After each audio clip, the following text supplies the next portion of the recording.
Utah. Welcome to another episode of the Out of Home Insider. We're bringing you tips, tricks, and insider insights on how to maximize your advertising, ultimately to become more efficient and a better business overall. I'm Tim Rowe, I'm your host, and today I've got a very special guest for you here. This is Dane Saville, and if you're in the automotive space, you already know who he is. If you're not, you're going to learn a lot from him today, regardless of whether or not you have a car dealership, regardless of what type of business you have. Is a wealth of knowledge that you can practically apply today, tomorrow, to immediately see results. So without stealing all of his thunder, I'm going to welcome Dane here. Dane's from Reunion Marketing. You guys are in North Carolina? Raleigh, North Carolina. Raleigh, North Carolina. Have you guys always been based out of North Carolina? Is that home base for Reunion? Yeah. So 5 of the 6 co-founders, we actually all worked at a 33-store automotive store group here in Raleigh. Our CEO was the marketing director there for the last 3 years of his tenure that we were there. Increased revenue, I think it was like from $800 million to $1.4 billion. One out of every 4 cars were sold with this automotive group by the time his tenure was done. So you gave me such a great introduction. Now I'm gloating about him. But I was grateful to be part of that team. So so since inception about 4.5 years ago, Reunion's been in Raleigh.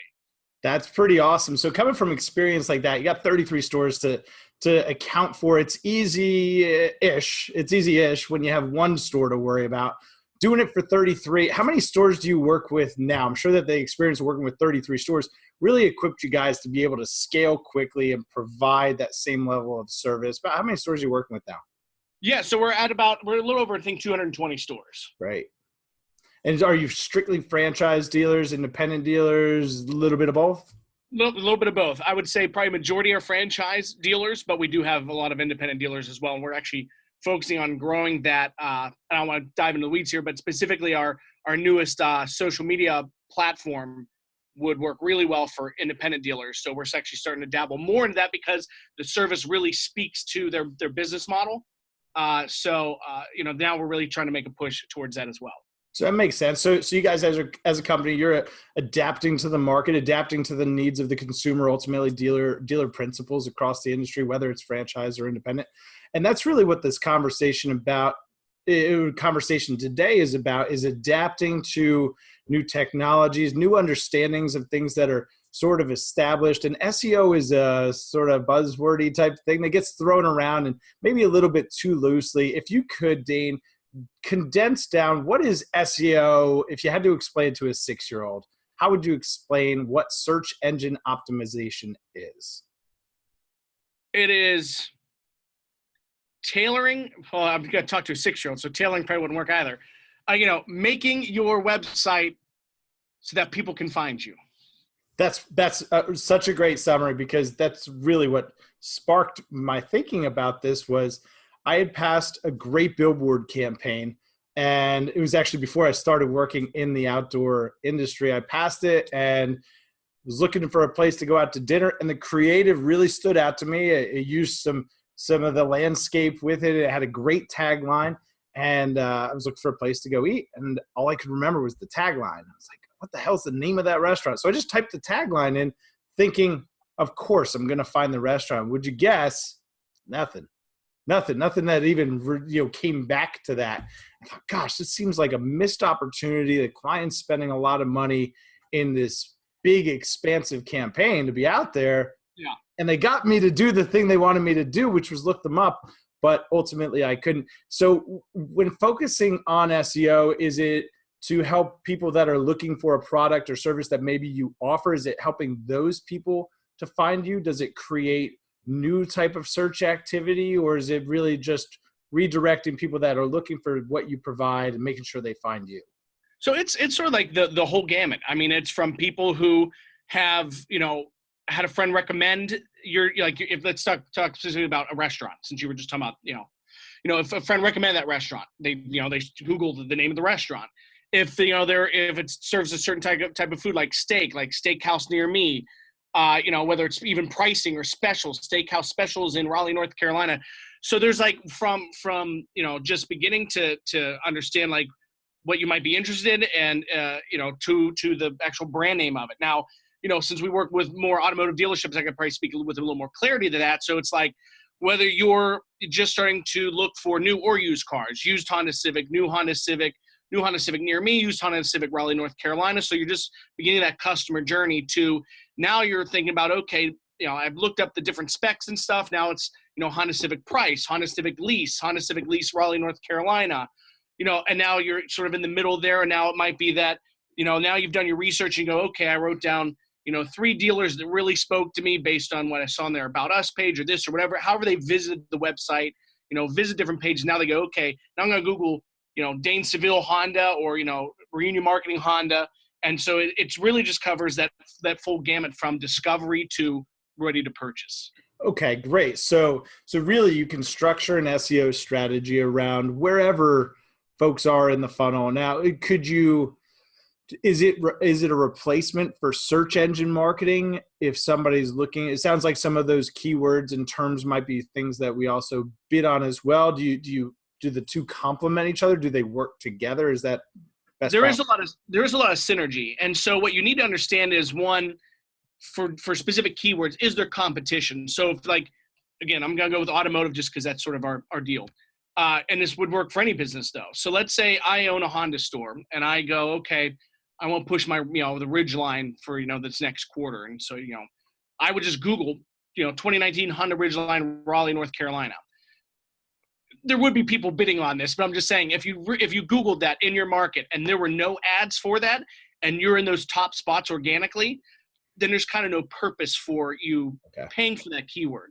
If, however, you have maybe the top 2 spots, but your competitors have that top page search listing, that absolute top impression share they're getting there, then you would want to compete, because even though the majority of clicks go to organic listings, you don't want to miss, like, the people that click on those paid search results are a little more ready to buy. So you don't want to miss out on that market share. I mean, why would you give that up? Just because, you want to avoid, increasing your budget a little bit that you might have, just like, with like, your brand, your own brand name, that's going to vary based on, are people bidding on it? Is your name eponymous with the town that you're in? If that's the case, then, you want to take a look at the market and see what those Google search returns are. So there is a lot of synergy. SEM, paid search definitely has a place for any business, but it's going to kind of depend on your market conditions, what you see in those search results, and how you're performing organically. So it's sort of like a myriad of things that would determine that. And you used a word earlier to tailor it.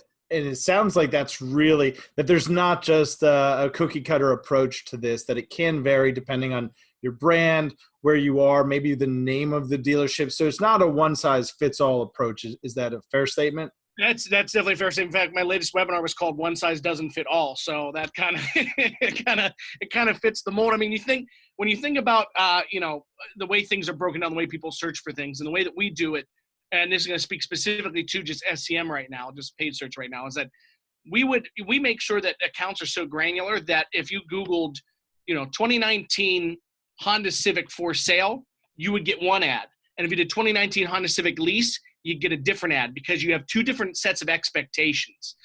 Maybe with sale, you want to see what maybe that sale price is. You have different deep linking in the extensions. The copy and headline might be a little different. You definitely use like words like for sale, working in the geo, whereas lease, they might want to be interested in like, what is the monthly lease price? So you wouldn't want to have the same ad delivered for sale and for lease, because consumers have different expectations in terms of why they entered that search that specific way. So the big thing is one size doesn't fit all. So you want to tailor, you always want to meet customer expectations. And that goes from the ad, and then when they click through the ad, make sure that landing page experience is the exact same thing. So do you see, from an advertising standpoint, SEM, SEO, do you see a lot of waste being created by using one ad for 2 different types of people, and 2, also not connecting that customer journey? It's easy to put an ad in front of someone that lines up with their search, but then it takes them to just the homepage of the website and they go, what the hell? This is what I always look for. Do you find that there are dealers who are losing pieces of their investment, essentially just wasting money because of things like that? Oh, 100%. And that's SEM and SEO. So I'll try to give a succinct 2-part answer to that. With SEM, yes, and it's a matter of, again, delivering on those expectations. If they have an ad and they search for a specific vehicle, and you land them on a generic specials page, or you land them somewhere where they have to use your search widget to then get to what they wanted, they're not gonna take their time to do that. They're gonna bounce. Once you fail to deliver on expectations, that's a lost customer.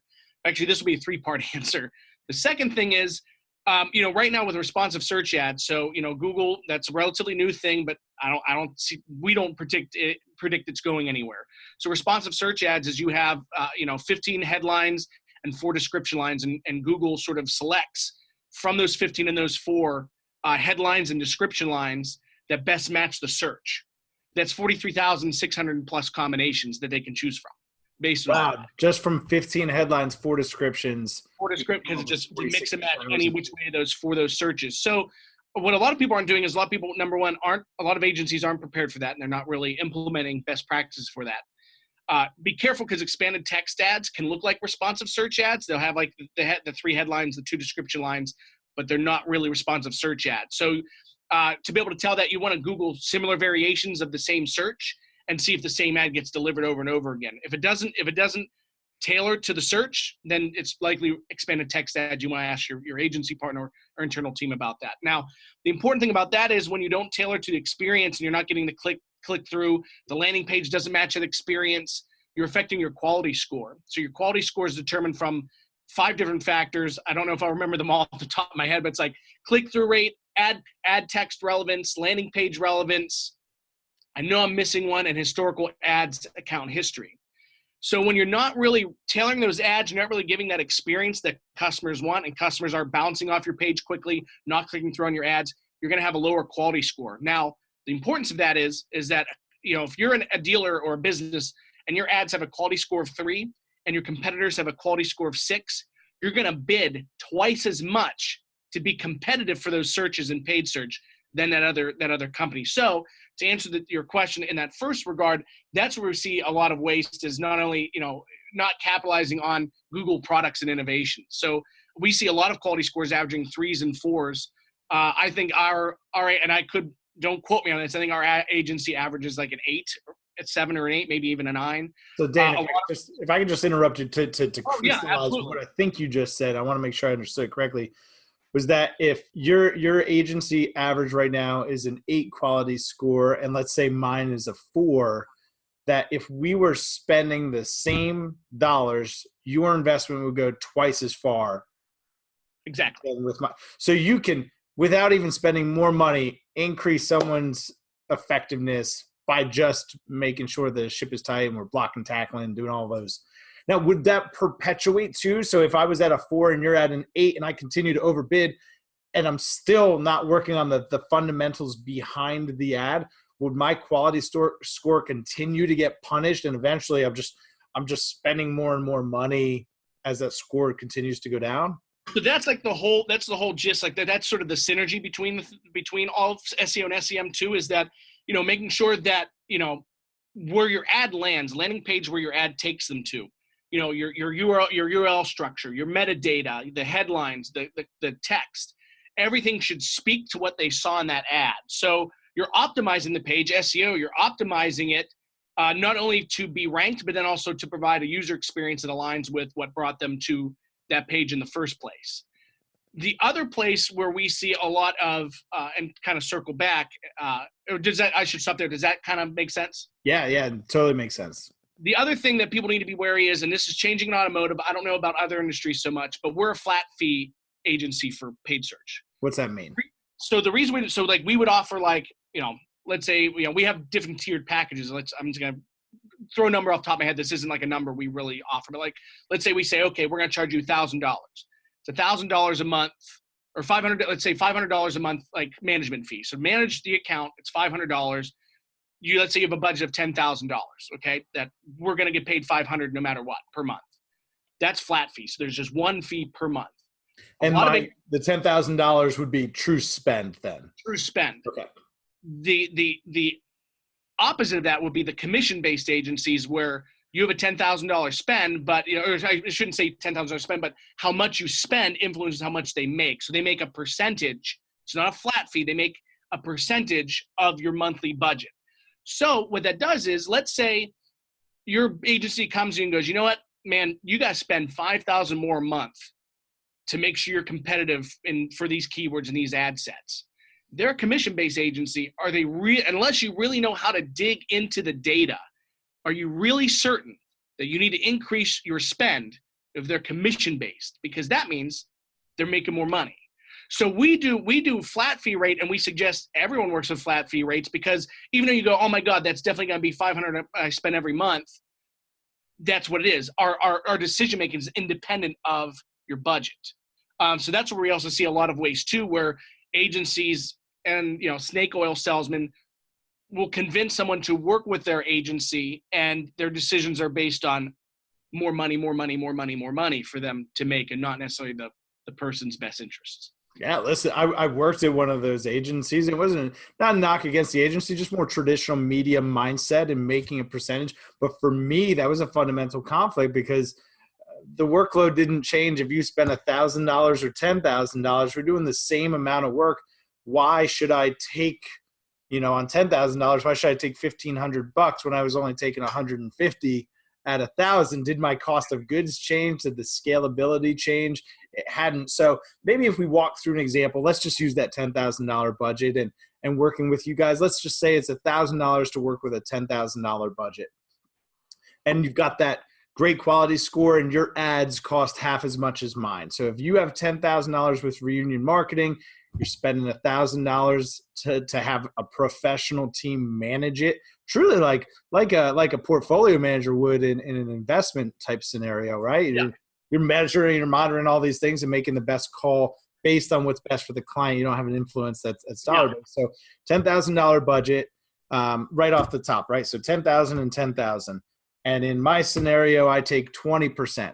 So I'm taking $2,000. Your actual spend is now $8,000.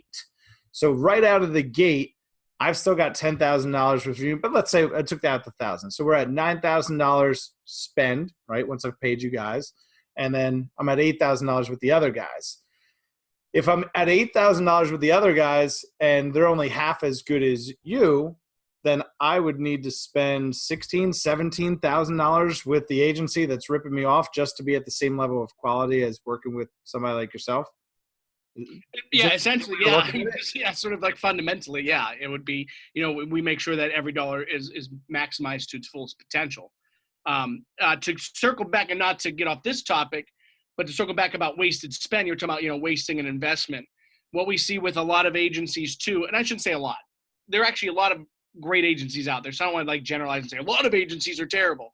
There are some agencies, and it's getting fewer and fewer, because there are honestly a few players in automotive that, we actually get along with our competitors. Like most of our competitors we get along with because we know that they do have best interests at heart for their clients. Do we think we're better? Of course we do. But, but there are some, like I said, there's still agencies out there, SEO agencies. I'm sure this applies to all industries. So for example, they focus on they'll push a certain metric like traffic to your website. We're gonna increase your traffic 2,000%. So we got this one dealer in Naperville, just outside of Chicago. This other agency, we fix things. So I'll get to what happened. So we fix things, and traffic's down. And these guys, this dealership, wait, guys, our traffic's down 20%. What's going on? Traffic to the website, not to the store. Traffic to the website, yeah. So what happened is as we dug into the analytics, this previous agency, they were getting traffic. So they're a Chicago dealer. They're getting traffic from Miami, New York, San Francisco, Boston. They were getting traffic from people that are not going to buy from them. Sure. So we fixed it when we put in their geos, we fixed their directories, and we worked in we called them model conversion pages. It's like a mini research page where you can take some action, see inventory. We worked the geos in on that. And so, yeah, your traffic overall is down 20%, but your traffic in your geos, your traffic in Chicago and Naperville and, other suburbs is up 75%. So, you got to look at it where it's you don't just look at the overall trends. Even if you're not, adept at analytics, you can still, it's easy to click on it's literally acquisition tab, source medium, see where it's coming from. You look at geos, you don't have to be an expert to, 1-2 clicks. You can look on go on Moz.com for their, their guides, or even Google offers how to do this. but it's like, don't necessarily look at like just holistic numbers, like, really pay attention to more the nitty gritty. And like I said, it's not that hard to kind of dig into that at a high level. So we've definitely identified that there's differences between what makes a good agency good and maybe a lesser agency not as good. Not to throw any punches, but what would you say for an automotive dealer, the three things, if they're considering SEO, what are the three things that they need to know or need to ask the agency they're considering? What are the three things that a dealer needs to know about search engine optimization? Is it how this fits into your campaign? Is it something more technical that would require a certain level of expertise? What are those three things, if you were just giving advice, that they should look out for? First, I would ask if, does your SEO package include Google My Business? Why is that? Google My Business is like your new gateway to the website. It's almost like a new website for your company. Google My Business has your hours of operations, your calls to action, phone number, website, directions. It has pictures, which you want to update and manage. It has reviews that you can respond to. Now it has like products. I think we're kind of testing that now, so you can kind of put inventory on your Google My Business. So it's a place where people go to engage, to look at a number of things. Part of that too is best practices of GMB. So not just, are they managing your GMB, are they managing it correctly? So you should have a different listing for, if you're a dealership, for your sales and your parts and your service. You should have different listings because they have, within the Google My Business listing, they should be separated. There should be separate listings for that, because people that are looking for sales, like your service center has different hours than your sales, your parts, they have different phone numbers. There's a number of reasons for why you want to have that different, because you're getting sort of like different customers. So again, you want to speak to them again on that individual level. Like if I'm a service customer, you give me like your service hours, service phone number, so on and so forth. So making sure that they're managing your GMB. So that's also important, because your GMB as a directory, consistency is key too. So where you start with your GMB, you can then sort of replicate your phone numbers, your address and everything across your other directories, Yellow Pages, so on and so forth. There's, dozens of them out there. The important thing too is, and this would be a quick pointer and not necessarily part of the question, but just as a key for anyone that, is interested in SEO, the way that you have your address listed on your website, let's say you're on South Main Street. If you do S.Main on your Google My Business, all your directories, it should be S.Main. You need to have that consistency. Consistency actually helps Google recognize you as being more authoritative, consistent, delivering on, you're showing that your attention to detail. So actually having that consistency actually helps with your directories having authority and ranking and things like that. So Google My Business, is that part of your SEO package, is something that I would ask.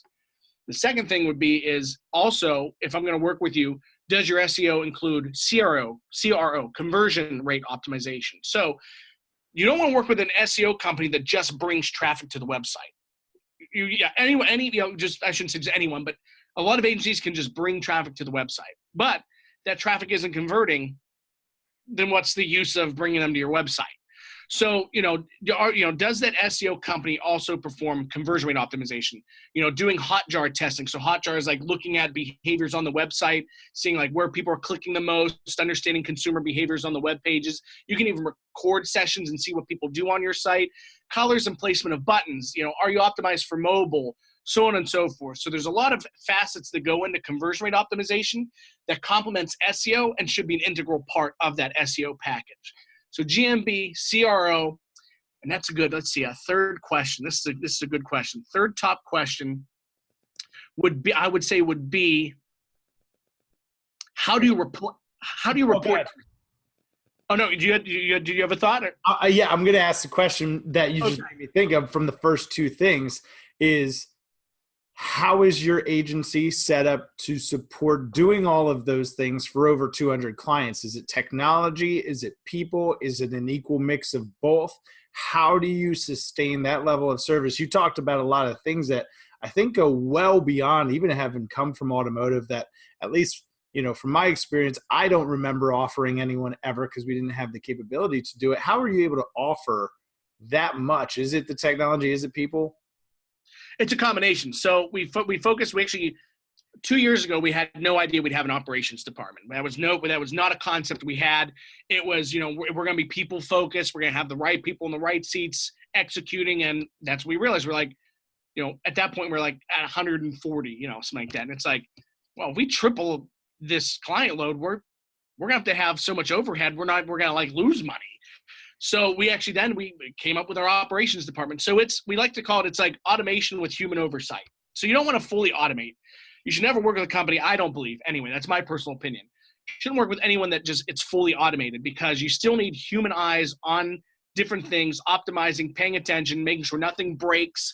So you should always have a human element to that automation. So it's a combination of those two things. Great.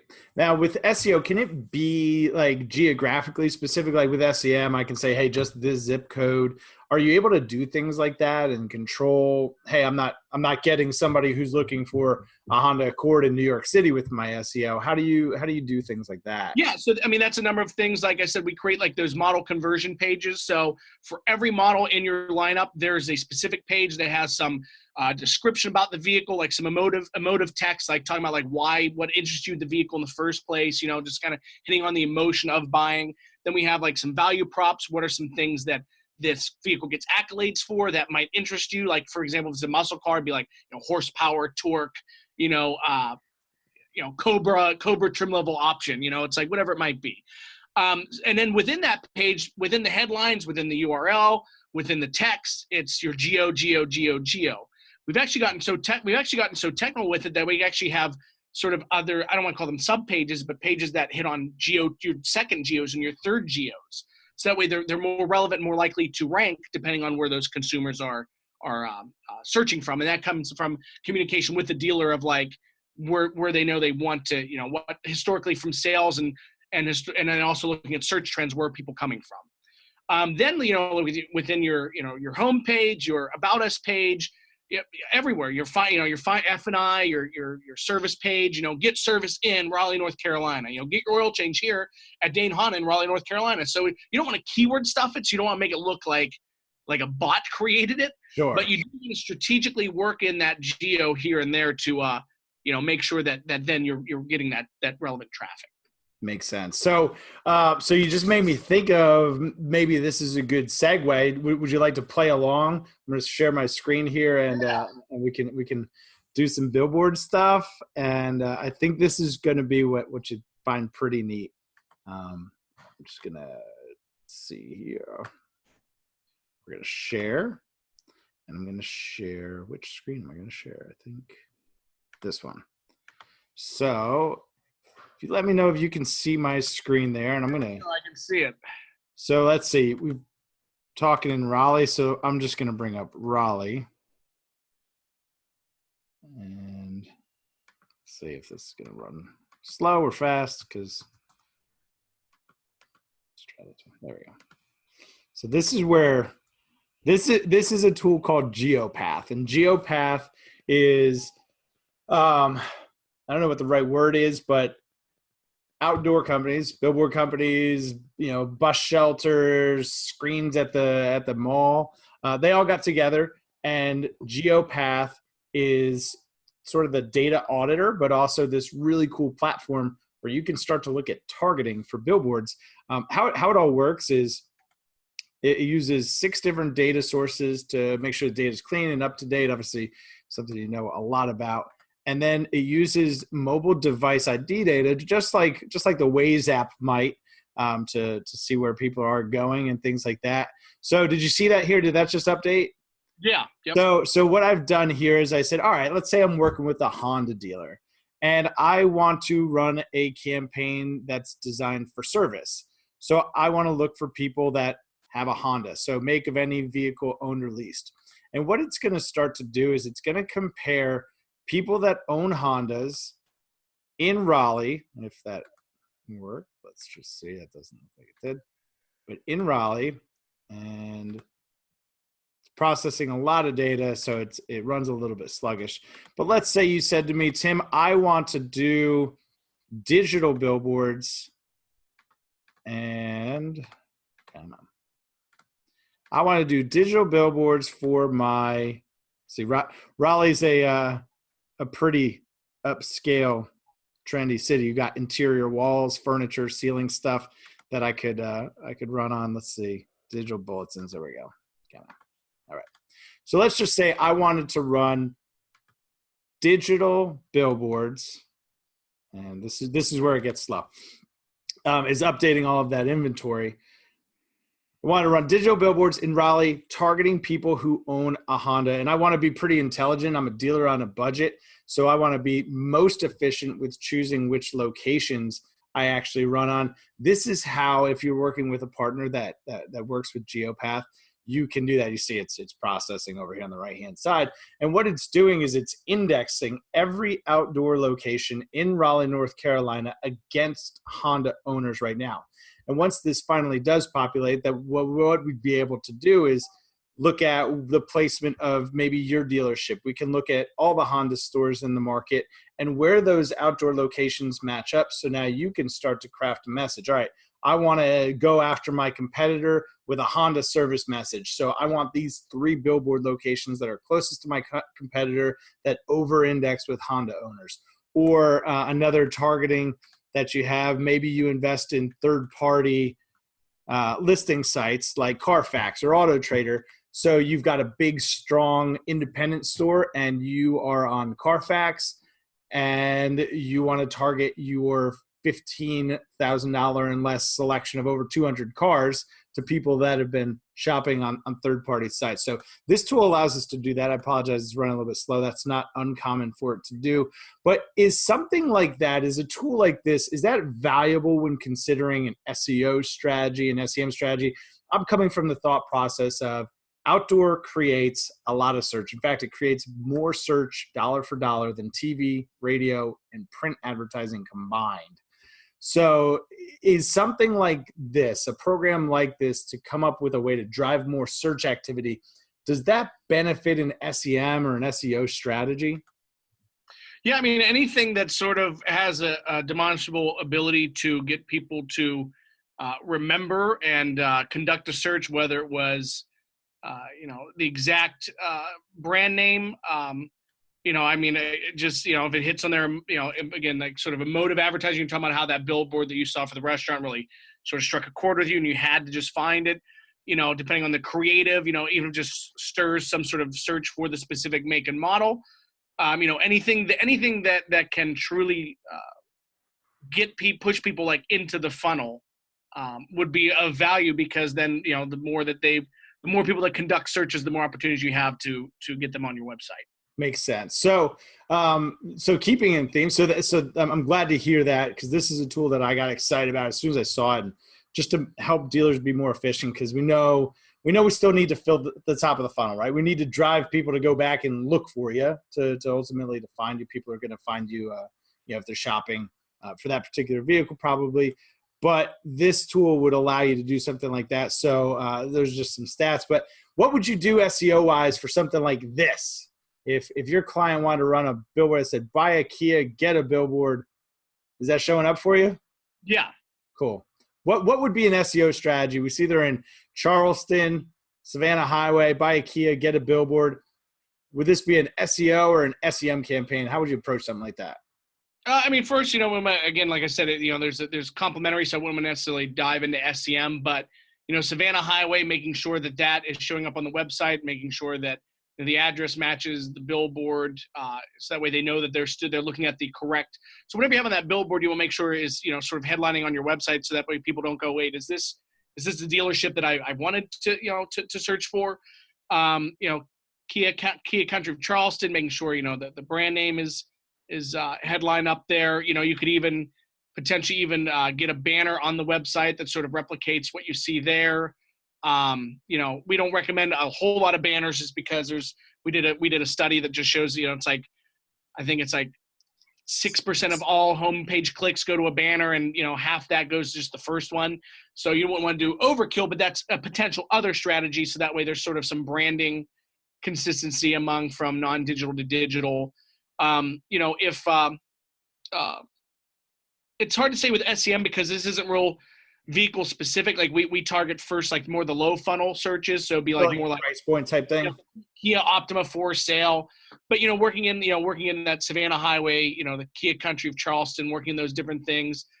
If a dealer wanted to go after high level, maybe mirroring something in the language about that, like you saw, Kia, get a billboard, check out Kia country of Charleston. I mean, but that would really be if, that'd be one of the last things we'd recommend just because it's so high funnel, but there are definitely some things SEO that you could sort of on the website once they get there to create some resonance, could you just thinking out loud, could you use SEO in this Charleston area? And then, like you had mentioned with the vehicle landing pages, could you have buy a Kia, get a billboard, shows up in the SEO, links them back to a page, gives them a place that they could convert. Hey, if you enter your information, it enters you to win, or could you use it that way? You could come up with like a specialty landing page that aligns with that. So that way, if they went, buy Kia, get a billboard, and that's sort of like what they Googled, then, just to capture that traffic and make things relevant, you could have like a specialty landing page that could have like a lead form in there. But it will just kind of depend on, dealership goals and just, we'd have to take a look at what we could do, because, there's also limitations on, depending on what website platform they're on. So there are a bunch of variables, but yeah, I mean, there's a way to, even like I said, potentially come up with like a specialty page that has a lead capture form that, coincides with this non-digital sort of campaign. Okay. I'm just going to scroll through a couple more. This was a pretty cool campaign from Mazda of South Charlotte. They had a number of these, and I think I've got a number one here, but this made for campaign. It looks very tier one-ish, made for style, made for vacations. And this is really now getting into that campaign thought process. So let's say we used a tool like Geopath to target Mazda owners, or we knew that the people most likely to get a CX-5 are coming out of a Pilot. So we want to target Honda owners. And so it sounds like we could incorporate, and maybe we, and should, just as good out-of-home stewards for our clients, be having conversations with folks like yourself on the other side, Dane, where it's, hey, I'm a billboard guy. I work with the client on their outdoor stuff, but I know that all of my dealers have somebody like you sitting on the other side.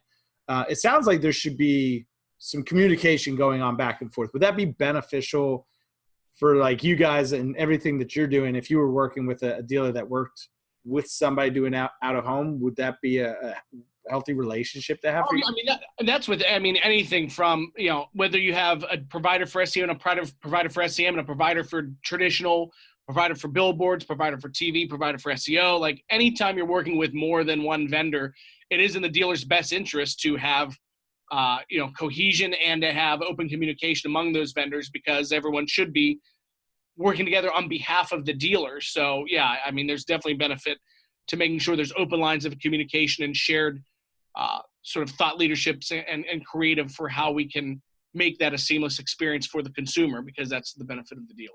Cool.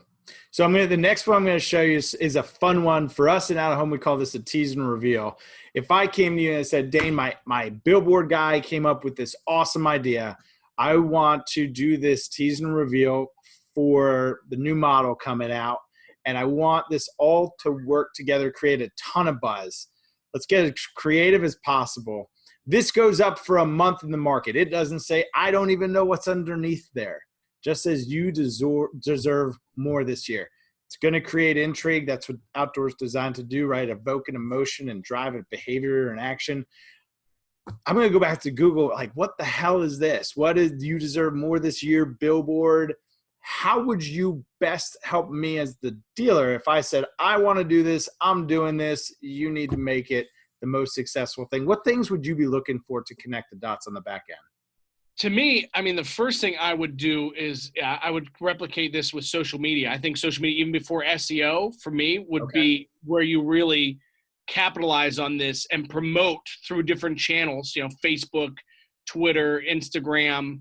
I would definitely capitalize this on social media first and foremost. But then again, because you want to have cohesion from, you have this ad on Instagram and they click through, I would have, again, I think this would require building out a specialty landing page with explain them what they deserve, what sort of specials or deals or things that they're getting based as part of this campaign. And I would mirror a lot of the creative that you see here, in those ads. And it doesn't have to be exactly the same. It could, be different bow, different color, different wrapping, but still that same sort of tag connected to it. You deserve more this year. And then, when they get to the landing page, whether you say, like this is what you deserve, or you deserve this, or however you want to phrase it. I'll show you the reveal. So then this goes up the month after. Okay. So it creates that anticipation in the market, right? You're driving past this thing every day going, what the hell is that? What does this deserve more? I don't know what it's for. And then, hey, happy Honda days. It's Scott Clark Honda. I got you. I apologize. I should have given that to you. I got you. So during that month of the build-up, I think you could still do some social media ads to that. Okay. And then you just don't reveal it yet. It's like a countdown. And you can be like, that's cool. Some sort of countdown, like in 28 days, you're going to find out what you deserve. And, and you put a little dollars behind it, because once you get that page built, there's not really anything else except little updates. So it's not like you're reinventing the wheel. And then that gives your agency time to create that, really put in some thought behind making like a cool experience for that special landing page that you would then update those ads to land on. And then when it's like you deserve more affordability, then it's like that page shows all the different affordable options at Scott Clark Honda. So you can coincide that sort of build up with your different efforts where you don't reveal, you don't have that original specials page like I was talking about, because you're waiting for that build up for this billboard to go up. And then you coincide, like the day that billboard launches, your digital agency should be on, and that comes down to that communication. Your agency should then, okay, let's change this landing page and let's push this out to also, show them what affordability that they've deserved. So that's pretty cool, right? So then you got this cool little billboard up in the market. People are looking for you. They're seeing you on social. They're going back to Google. You don't want to put all the money behind it. So maybe it's a modest SEO, the landing page. We're getting all these people, and maybe a small retargeting budget to keep those people, hey, 16 days to go, 15 days to go, it's here, it's time. And really creating excitement, which is sort of sounds a little bit outside of the box from what most dealers do. What would you say in 2020, what is the biggest, from an advertising standpoint, the biggest opportunity for a dealer? Is it to stand out? Is it to just tighten everything up on their website? What should a dealer be focusing on going into 2020 and beyond? Is it an opportunity? Is it just better fundamentals? What do you see, Dan? And I don't want to limit it to just one thing, because it is a two-part thing, I think. Yeah. And that is number one, you said it, the fundamentals, making sure that you have a sound SEO, SEM, and social media strategy working on your behalf, that they're focused on quality score, driving the right traffic, and have a social media campaign that's more than just, one or two generic ads. And the second thing I think is really important, and we don't do it, but I think is important, and I've spoken on this at different conferences, is that branding. You're not just, that Scott Clark Honda. You're not just Scott Clark. You're not just a Honda dealership. You're Scott Clark Honda. I think a lot of dealers don't capitalize on who they are and like their community involvement and really differentiating themselves to be that franchise Honda dealership instead of just a Honda dealership. So I think there are a lot of agencies out there that would be the second part, because you can have all the great branding in the world, but if they can't find you and they get frustrated on your website and they can't really engage with you, all the great brand in the world is not going to make up for sloppiness elsewhere. So number one would be those fundamentals. Number two is, once you have those fundamentals, then that great brand to make people want to do business with you. And I think, a lot of dealers, so many dealers, and this isn't a crack against them, because, we're 4 years in business. We're proud to be 4 years in business. And dealers are like, 30 years family owned. That's great. Don't get me wrong. That's fantastic. But as a car shopper, who really cares? That doesn't help me. You have the car, how much is it?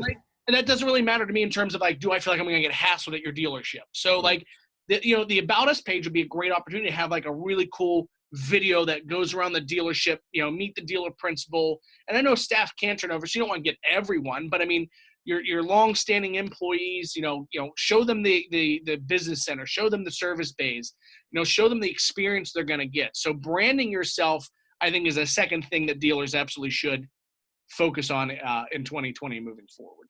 And it makes sense, and especially in that order, make sure that your house is tight, and then we can go outside and play. Yeah. Right? Clean up. Then you can think outside the box, and if you have a solid strategy already going just for your general searches and things that are coming in, then you can get creative and you can do that. You deserve more sort of thing, because you have a team that is going to run a tight ship and is going to make sure they coordinate well and execute everything the way it should be done to make that campaign a success. So that's why I like that. Outside the box thinking shouldn't happen until you have your fundamentals really solid. But there's definitely room. I don't think enough dealers think outside the box, to be honest, and that's no crack against any dealers. But I love it when I see dealers doing things that I don't see often. It's great, and that's an interesting point, especially being so close to it that it still stands out to you when a dealer does something different, right? Yeah. You see dealer stuff all day, every day. You're at all the conferences. It's what you live, eat, and breathe.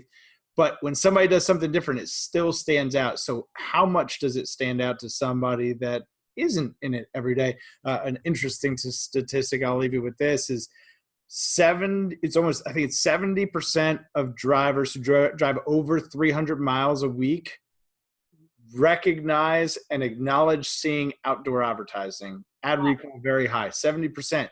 25% of people that drive over 300 miles a week will buy a car in the next 12 months. So if we know that they see it, and we know that they're going to buy it, and we know that it drives search, and we know that we've got great folks like Dane and the team at Reunion Marketing to tie it all together, sounds like a pretty good combination to really be more efficient, sell more cars, service more cars, own more market share without spending a bunch more money, because I'm sure you see that everybody's trying to do more with a little bit less. And I think that we've covered some pretty cool ideas on how to do that. Dane, if folks want to learn more about you, I know that the KPI Cafe, it's a totally pitch-free session of just great, valuable insight like this. Where can people find KPI Cafe? Where should they be following you on to get the best, most current stuff? And ultimately, how do they get in touch with you? Yeah, I like that shout out for the KPI Cafe. Sure. Take a lot of pride in it. Yeah, it's on our YouTube channel. So Reunion Marketing. If you go on YouTube, just type in Reunion Marketing. It's it's a playlist. We're up through 3 seasons now. So you'll see playlists: season 1, season 2, season 3. Season 4 will launch February 24th. I think that's a Monday. If anyone connect with me, I'm on LinkedIn, Dane Saville. Same with Facebook. Twitter, people can connect with me all sorts of ways. Dane at reunionmarketing.com, Dane Reunion on Twitter. So you just type in my name, you'll find me somehow. So I try to be everywhere. It's power SEO, right, man? Put yourself out there. You're on the record. He's on the record here with the At Home Insider. Folks, if this has been helpful, I encourage you to share it with somebody that could benefit from the information, like, comment, do all of those things. All of Dane's contact information and the best ways to find him are going to be in the show notes. So whether or not you're seeing this on YouTube for the first time, listen to it in its podcast version later on, or even just seeing it as an ad somewhere on the internet, know that you can get in touch by just going and checking out the notes in the About Us or the More section of wherever you are. Dane, you got anything that you want to sign off on? Anything that you're focused on? I know we mentioned KPI Cafe, new products, anything new coming out from Reunion we got to keep an eye on? Yeah, no, like I said, KPI is sort of my baby. I sort of started that. So that, number one, that's my thing, growing that subscriber growth. I'd love to get to 1,000, because then you get a whole bunch of other things to play with on the back end of YouTube. But new things with Reunion, like I said, our intelligent social platform, it's something that's innovative in automotive. No one else is doing it. It's up to 50 different ads based on different buyers, types of buyers, tailored messaging on every single ad. Your Tundra buyer is different than your Tacoma buyer. Your SUV buyer is different than your sedan buyer. And they using actual inventory, so using the actual inventory dealers have on their site, on their lot, using that. And then we're coming out with more robust fixed ops strategy to coincide with that. So that's the big thing coming up with Reunion over the next 2-3 months. I mean, what more can you ask for? Folks, if you've listened to it this long, you got to go out and get in touch with Dane. You got to listen to more of his stuff. I've learned a lot here today. Hopefully you have too. Signing off for the At Home Insider, I'm Tim.